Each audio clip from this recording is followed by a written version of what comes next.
Non, mais ça m'empêche pas ça.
Je regarde souvent sur mon portable parce que je prends ma loupe et que je mets sur mon portable pour pouvoir le lire en fait, enfin mon téléphone, et du coup je regarde souvent l'heure comme ça.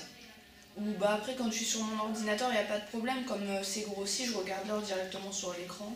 D'accord. Je suis Mademoiselle Legrand-Morgane. Je suis donc malvoyante et cependant je suis des études de communication et j'ai même eu un bac L avec l'option Histoire de l'art, donc c'est compatible.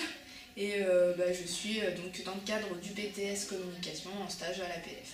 J'ai plusieurs missions en fait à réaliser, toujours dans le cadre de la communication, parce que donc on devait trouver un stage et maintenant que je suis ici, dont ma première mission, donc qui est en fait la gestion des relations avec les partenaires. Très rapidement, c'est simple, ça consiste premièrement à créer une base de données avec tous les partenaires de l'APF pour que ce soit plus accessible en fait.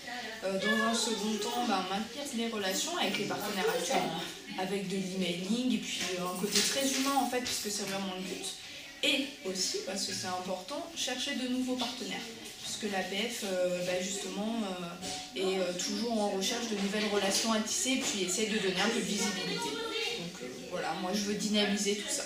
L'action dont je viens de parler, en fait, la gestion des relations avec les partenaires, ça va être quelque chose sur le long terme. La base de données, par exemple, l'idéal ce serait qu'elle soit exploitable à chaque fois que quelqu'un en a besoin, donc ça va rester. Et après, pour ce qui est de continuer à mener ces actions, je ne sais pas qui prendra le relais pour contacter de nouvelles personnes ou continuer d'envoyer des mails. Et voilà, je pense qu'il y aura toujours quelqu'un et si jamais moi je veux bien revenir pour essayer de gérer ça à l'association, même en dehors de mon stage. En fait, ce que j'aimerais faire, c'est une fois que je vais avoir fini mon stage en fait s'effectue jusqu'à fin de semaine prochaine et ensuite je reviens du 7 janvier au 15 février et au-delà de ça, j'aimerais revenir en tant que bénévole en fait, déjà pour continuer de mener la mission que j'ai commencée, parce que je sais pas qui du coup pourra reprendre le flambeau entre guillemets, donc voilà, si c'est pas possible, moi j'aimerais revenir pour continuer ça et pour autre chose, des missions ponctuelles, parce que voilà, le bénévolat ici m'intéresserait effectivement beaucoup. En fait j'ai choisi l'APF comme lieu de stage. Alors déjà parce que ça semblait correspondre tout à fait à mes valeurs. J'avais envie d'atterrir dans un milieu qui avait des valeurs de solidarité et d'entraide. Ça me tenait vraiment à cœur, donc ça c'est la première raison. Ensuite, je fais certes des études de communication qui me plaisent beaucoup d'ailleurs, mais je voulais pas faire de la communication juste pour vendre un produit.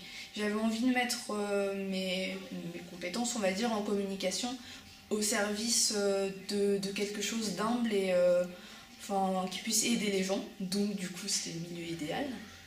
Et ensuite, parce qu'il y a d'autres raisons, l'APF, j'en avais entendu parler, donc je connaissais le nom. Je connaissais une ou deux personnes qui fréquentaient l'APF, ou en tout cas qui en avaient besoin, donc sur Chartres. Donc ça m'a donné envie de venir voir ce que ça donnait. Et ensuite, également, en étant malvoyante, c'est vrai que je me suis dit que peut-être en ciblant cette structure, l'accueil serait tout à fait agréable et qu'il n'y aurait pas de tabou et justement qu'ici il n'y a pas de souci avec le handicap. Donc je me suis dit que voilà, ça pouvait être une bonne raison aussi pour venir. Et c'est pour toutes ces raisons que je suis ici et que je m'y plais en plus.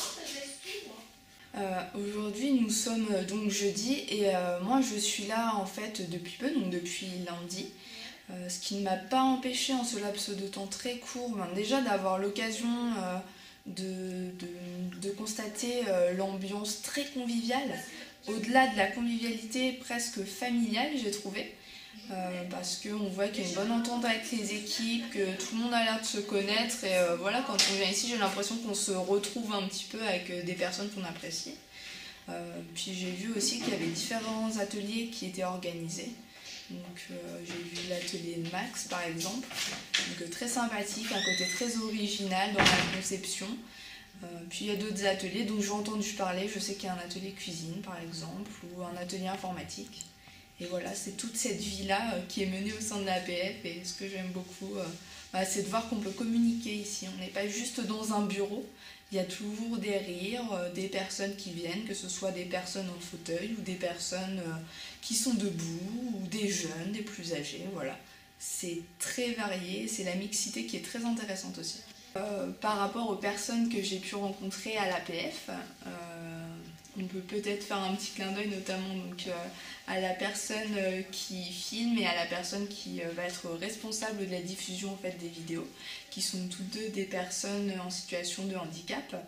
Et c'est important justement de soulever ça parce que de un, on peut noter qu'il n'y a pas de problème d'intégration au sein de l'APF et ensuite que justement ce sont des personnes très actives et qui vont donner des prestations de qualité. Et puis voilà, d'ailleurs ces vidéos seront présentes sur le blog de l'APF.